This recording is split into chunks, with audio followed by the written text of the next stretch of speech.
My name is Lila Montgomery. I am 32 years old, and a year ago, my family forced me to make a decision that tore everything apart. Break time equals 2 is /. I still remember the day we left. It wasn't dramatic. It wasn't the stuff of movie scenes. No packing bags or final farewells. It was just us walking out of the door as though we were leaving a bad dream behind us.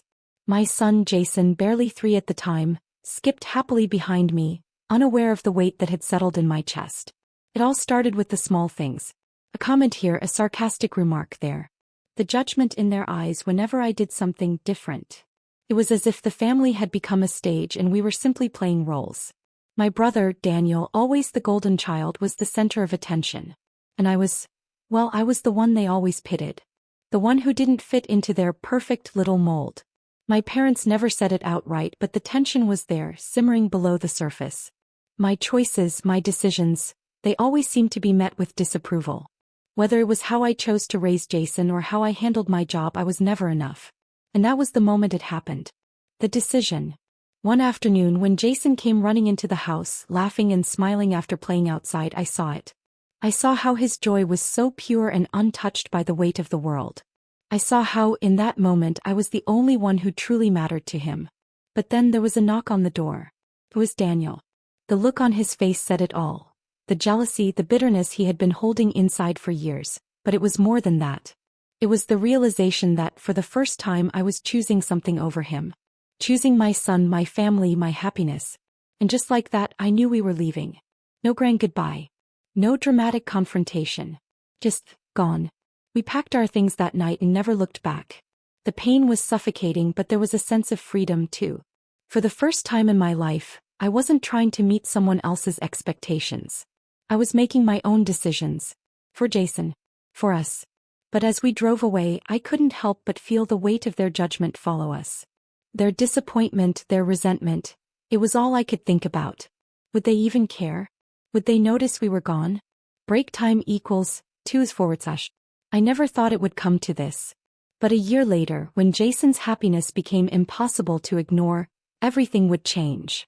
But when I saw how happy my son was, I knew we had made the right choice. That's when everything began to shift. A year passed and it felt like a lifetime in some ways. I had gotten used to the quiet, the peace. There was no more judgment, no more whispers when I walked into a room. Jason and I were building our own little world. A world where happiness wasn't measured by approval from anyone else. I started working at a new job, one that made me feel like I could breathe again. But as time passed, I noticed something odd. Our new life, our small, humble life, was flourishing in a way I hadn't expected. Jason was thriving in his daycare, making friends, laughing more than I'd ever seen. I watched him every day with a sense of awe, like I was witnessing the first real joy in both of our lives. But that joy didn't come without its price. The first time I saw it was during a video call with my parents. I could tell by the forced smile on my mother's face that something was wrong. The conversation was stilted, awkward, the way it always was when I dared to make any sort of progress without their permission. Jason looks happy, my mom had said in that carefully neutral tone she used when she was trying not to sound too critical. He's growing up well. I smiled a little too brightly. He's doing great. I'm doing great too. But something in the way my mother looked at me told me she didn't believe it. There was a thin veil of judgment hanging in the air. They didn't like this new life of ours, the one I'd built without them. My father barely spoke, his silence saying more than any words could. And then there was Daniel. I didn't need to look at his face to know what he was thinking. I could feel it even through the phone screen. His jealousy had been there all along, simmering beneath the surface. He couldn't hide it anymore. Every time he saw Jason's smile, every time my son's happiness became more evident, it was like a slap in the face to him. To all of them. They'd always thought they were special. Like their lives, their successes were above mine. But now Jason was the one everyone was looking at. Now my son was the one they couldn't ignore.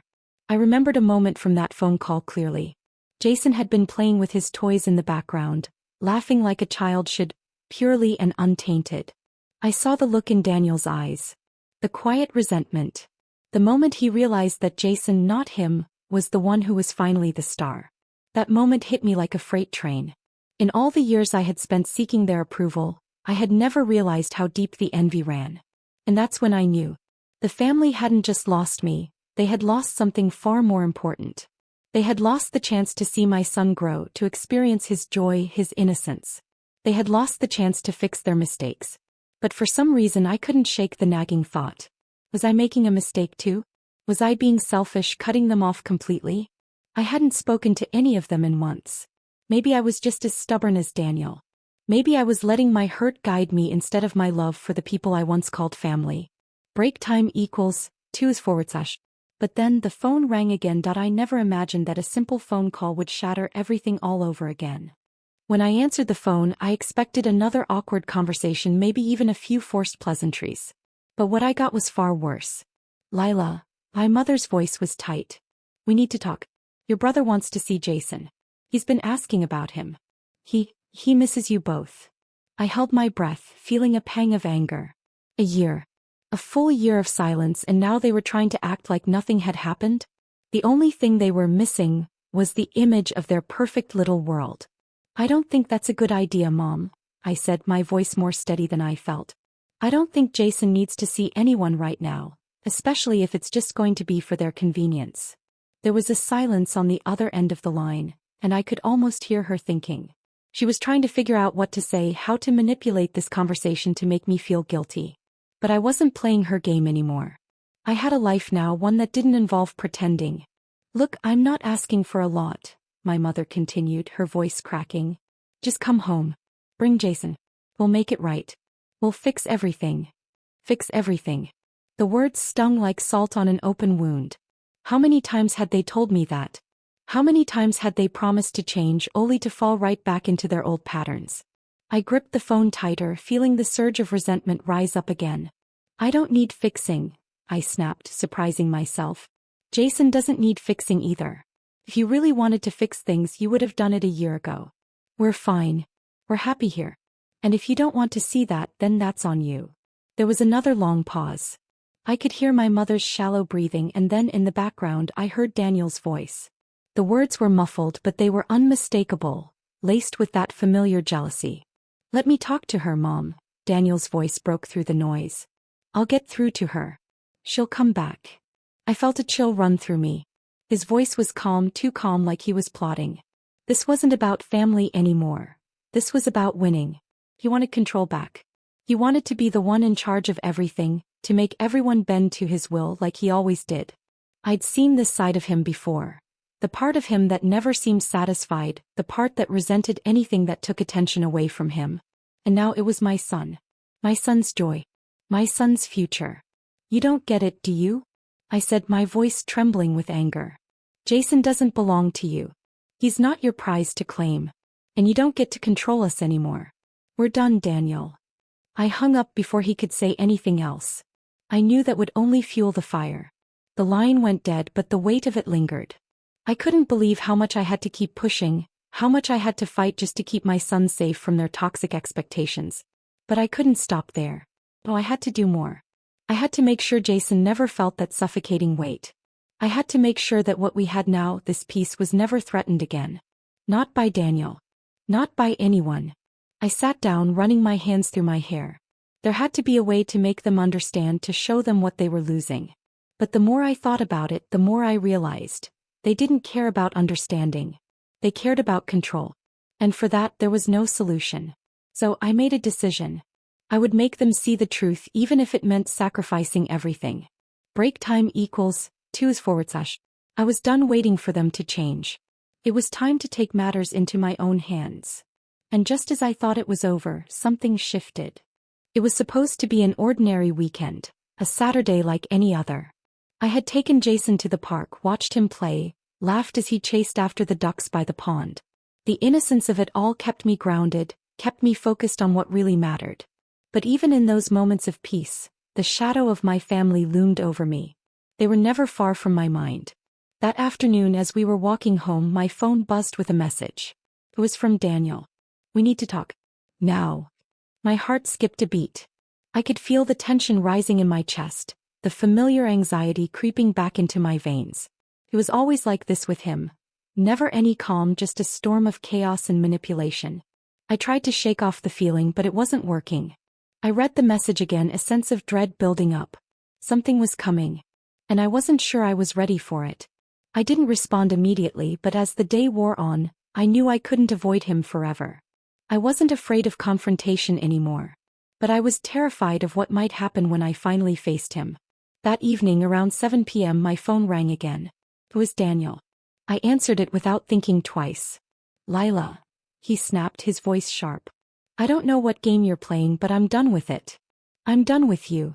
I could feel the anger radiating through the phone, hear the frustration building in his words. He wasn't asking to talk. He wasn't even trying to understand. He was mad, furious, and it was clear this had been coming for a long time. I'm done with what? With trying to get along with you? With trying to make things work after you completely betrayed me and Mom? I felt the bitterness in my voice and couldn't hide it.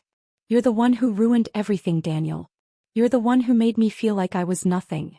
There was a moment of silence before he spoke again, but this time his voice was colder, more dangerous. You think you've won, don't you? You think you've got it all figured out. But you don't. You're so caught up in your own little world that you can't see how much you've hurt everyone around you. Hurt everyone around me? I laughed, though it came out more like a bitter cough. You've always been the center of attention, Daniel. You've always had everything handed to you. But this is different. You're mad because for once, you're not the most important person in the room. You're mad because Jason is the one everyone is looking at now. And you can't handle it. The line went dead. For a moment I thought he had hung up, but then I heard it, the unmistakable sound of something smashing on the other end. I didn't know what it was, but the crash sent a chill down my spine. What the hell was that? I whispered to myself. And then he came back on the line, his voice trembling with rage. I've had enough, Lila. You think you can just walk away from this family and forget about everything? You think you can take Jason and build your perfect little life without facing the consequences? The words hit me like a slap. I could hear the desperation in his voice, the raw emotion that had been buried under his jealousy for so long.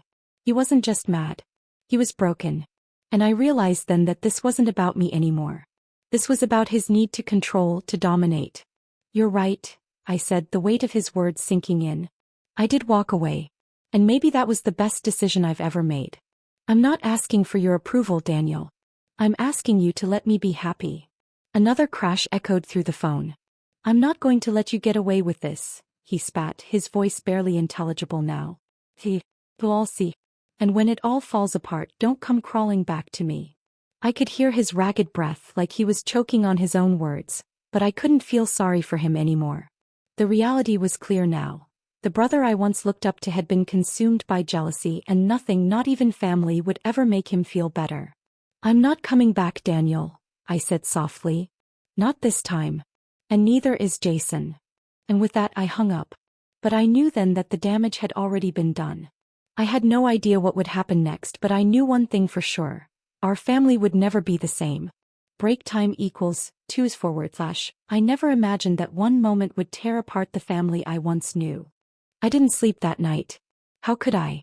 The words Daniel had thrown at me echoed in my mind, like a cruel soundtrack to my every thought. We'll all see. And when it all falls apart, don't come crawling back to me.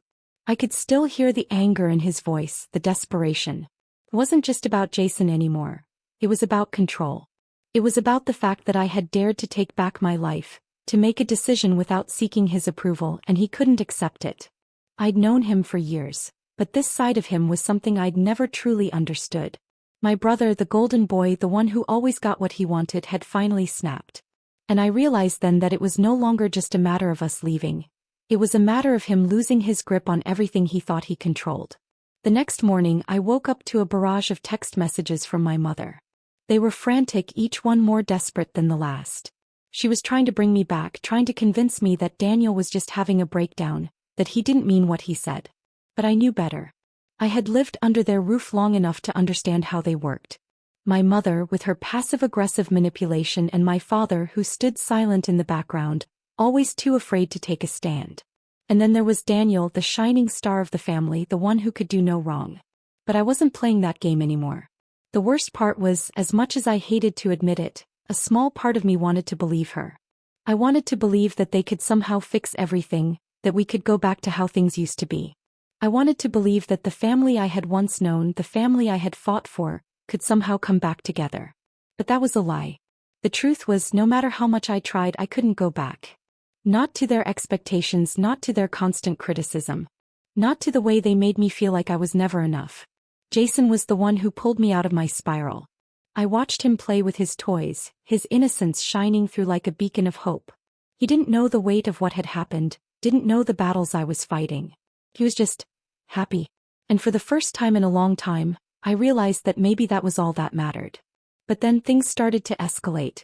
It wasn't just the constant calls and messages from my mother.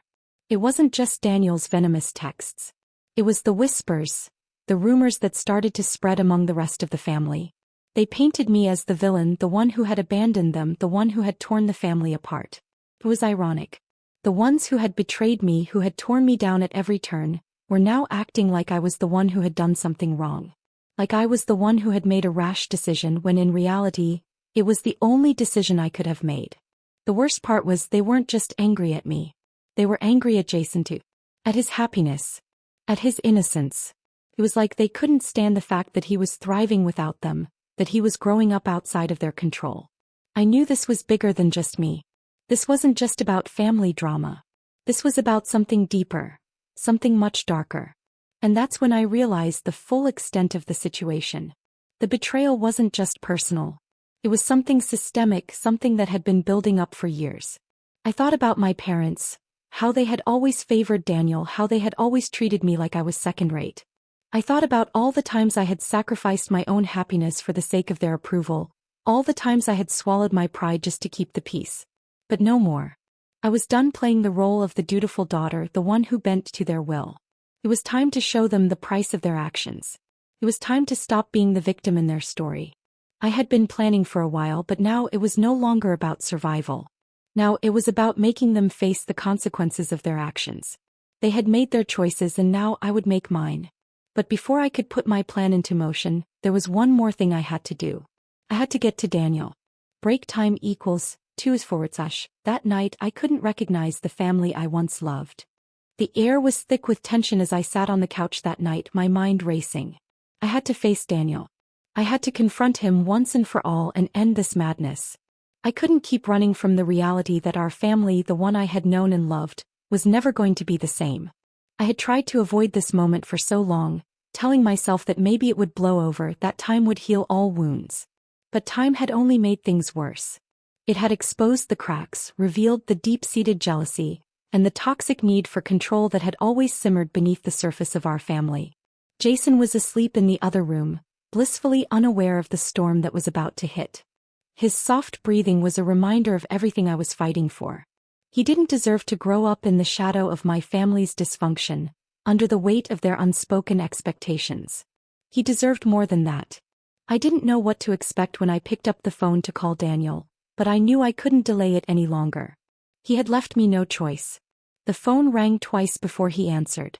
"What do you want, Lila?" His voice was cold, distant, but there was an underlying tension that told me he was just as angry as I was. "Stop pretending like this is about anything other than you losing control, Daniel," I said, my voice steady despite the storm inside me. "You think I've taken something from you, but I haven't. I've taken back my life. I've taken back what you thought you could control. And I'm done with it. We're done. You don't get it, do you?" His voice cracked and I could almost hear him pacing on the other end of the line. "You've always been second best in their eyes, Lila. I've always been the one they've chosen. And now, you think you can just take Jason away and build your perfect life without facing the consequences." I could feel the weight of his words. They weren't just about me. They were about everything he had convinced himself was true. That he was the center of the universe. That everything revolved around him. That I had somehow betrayed him, taken something he felt entitled to. "Everything isn't about you, Daniel," I said, my voice barely above a whisper now. "It never has been. I didn't take anything from you. I left because I needed to protect myself, to protect my son. And I refuse to live in your shadow any longer." There was a pause on the other end of the line and for a moment I thought maybe, just maybe, he was listening. But then his voice came crashing through the silence, louder, more desperate. "I'm your brother. Don't you get it? I've always been the one who has it all together. I've always been the one who's had it easy. And you," he stopped, choking on the words. "You think you're so much better than me now. You think you've won. But you haven't." I could hear him breaking down, his jealousy and hurt spilling over like a dam that had finally cracked. His words were no longer about me. They were about his own insecurities, his need to feel superior, his fear of losing control. "I never wanted to win, Daniel," I said softly, my own anger fading into something else.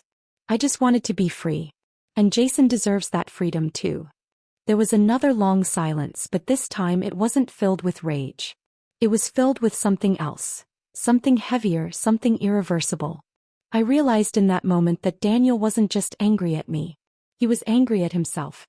And no matter how hard I tried, I couldn't fix him. I couldn't save him from his own jealousy. "I'm done, Daniel," I whispered, my voice barely audible now. This is over." And with that I hung up. I stared at the phone in my hand, the weight of it all crashing down on me. There would be no going back from this. The family I had known was gone. My relationship with Daniel was shattered beyond repair. And even if they did come crawling back, I knew that I couldn't let them pull me back into their toxic world. For the first time, I realized that the only person who had the power to change this was me. I was the one who had to stop pretending. I was the one who had to stop making excuses for their behavior. But even as I stood there staring at the phone, I couldn't shake the feeling that there was still something left to lose. Because despite everything, Daniel was still my brother. And no matter how much he had hurt me, I still cared. But the truth was, this was never just about me and Daniel. This was about breaking free from the cycle of manipulation, from the suffocating weight of family expectations. And no matter how much it hurt, I couldn't keep carrying that burden any longer. Break time equals 2 is / and then just as I thought it was over, something shifted. I barely slept that night. The conversation with Daniel had left me feeling hollow, like I had just ripped a part of myself away that I wasn't sure I could replace. I'd always known that facing him would change things, but I didn't expect it to leave me feeling like I had shattered something irreversible. A piece of me still felt like I had lost my brother, even though I knew I couldn't allow myself to keep clinging to the past. The next morning I went about my routine as if nothing had changed, but everything had. Jason was busy playing with his toys in the living room, the sound of his laughter a comforting reminder that, despite the chaos, I was doing this for him. I had given him a life free from the toxicity of our family, and that had to mean something. It had to be worth it. But then the phone rang again. It was my mother. I had been expecting it, but the cold, sinking feeling in my chest didn't make it any easier. "Lila." Her voice trembled on the other end. He's been saying things. Terrible things. He's telling everyone that you've ruined the family. That you've abandoned us all." I could hear the desperation in her voice, the same way she used to sound when she was trying to make me feel guilty for not living up to her expectations. But this time I wasn't buying it. "You don't get it, Mom," I said, trying to keep my voice calm, though inside I was seething. "I didn't ruin the family. You did. You all did. By pushing me away. By choosing Daniel over me every single time. I'm not the one who made this happen. He did. You're breaking your father's heart," she continued, her voice cracking. "He doesn't understand why you're doing this. Why you're tearing us apart." "Dad never understood anything, Mom," I said flatly. "He never stood up for me. He never even tried to protect me from Daniel's jealousy, from your manipulation. So don't talk to me about breaking hearts. This was the only way forward. For me, for Jason. You don't get to act like the victim now." There was silence on the other end of the line. I could tell she didn't know what to say. She never did when I stopped playing along. When I stopped being the dutiful daughter who folded under their control. And that's when I realized something important. Something I hadn't been able to fully accept until now. I didn't need their approval. I didn't need their forgiveness. What I needed was to protect myself and my son from the brokenness that had always defined our family. "I'm done, Mom," I said, finally breaking the silence. "I'm done pretending. I'm done trying to fix something that was never meant to be fixed. You'll never understand, but that's okay. I've made my peace with it." I hung up, but the weight of the conversation lingered in the air. It wasn't just about cutting ties anymore. It was about making them realize the cost of their actions. I had let them get away with too much for too long. I had allowed their manipulation to shape my life, to dictate the choices I made, and now I was taking control. I looked over at Jason, who was still laughing in his own little world, completely oblivious to the storm swirling around him. He was the only thing that mattered to me now. And as long as I had him, I knew I could face whatever came next. But I knew something else too. My family wasn't going to let this go. Daniel wasn't going to let this go. I had torn down the facade of the perfect family, and they weren't going to just sit back and accept it. They would come for me in one way or another, until they could find a way to bring me back into the fold. But I was ready. This time I wasn't going to let them win. And then, as if to prove my point, my phone buzzed again. This time it was a message from Daniel. It was short, to the point. "You think you've won, Lila. But you haven't. I'll make sure of it." The words hit me like a punch to the gut, but they didn't have the same power they once did. I had been waiting for this. Waiting for him to lash out. He wasn't done. He wasn't going to let me go without a fight. But I wasn't scared anymore. I was done being the victim. I put the phone down and walked into the other room where Jason was still playing. His innocent joy was a stark contrast to the storm of anger that was now building within me. I took a deep breath, and for the first time in a long time I smiled. I wasn't going to let Daniel or anyone else ruin this. My life was mine to live now, and no one, not even family, could take that away from me. I was free. Break time equals 2 forward. I could hear the echoes of their betrayal as I shut the door behind me, but in that silence I finally felt free. As the days passed, I started to feel the weight of everything that had happened, but the bitterness was gone. In its place was something I had never known: peace. I spent my days with Jason, watching him grow, listening to his laughter, and taking in the little moments that felt like pure, untainted joy. The phone never stopped ringing. Messages flooded in from my family, my mother, my father, even distant relatives, each one trying to pull me back in, each one trying to convince me that the family was falling apart without me. But I didn't answer. I didn't need to hear it anymore. I knew the truth now. I knew what it was like to live without their constant demands, their toxic expectations. It was strange in a way. For so long I had been running from the pain of their betrayal, the sting of their rejection. But now I realized something crucial. It was their loss, not mine. They had chosen their path just as I had chosen mine. They had pushed me away and I had left. But the difference was I had made that choice for myself, for my son. And that was something no one could take away. I looked at Jason as he sat on the floor, lost in his toys. There was so much ahead of him, so much potential, so much life. And for the first time in years, I truly believed he would grow up in a world that was free from the shadows of the past. A world where he didn't have to prove himself, where he didn't have to fit into anyone's mold but his own. And then, as I sat down beside him, I thought about what had happened, about all the choices that had led us here. The betrayal, the lies, the anger. It had all led me to this point, this place of clarity. I had always been the one who tried to make things right. Always the one who sacrificed my happiness to keep the peace, to keep the family together. But now I understood. The most important thing wasn't about keeping everyone happy. It wasn't about being the perfect daughter or the perfect sister. It was about being true to myself. It was about protecting my son, protecting the life we had built, and never letting anyone or anything take that from us. I had learned that sometimes, walking away was the only way to move forward. Sometimes the hardest thing you can do is let go. And while it may feel like you're losing something, in reality you're gaining everything. Freedom, peace, self-respect. My family may have never understood that. They may never understand me. But I didn't need them to anymore. Jason and I were enough. We always had been. And that, for the first time in my life, was enough for me. Break time equals 2 forward / and no one can take away your peace.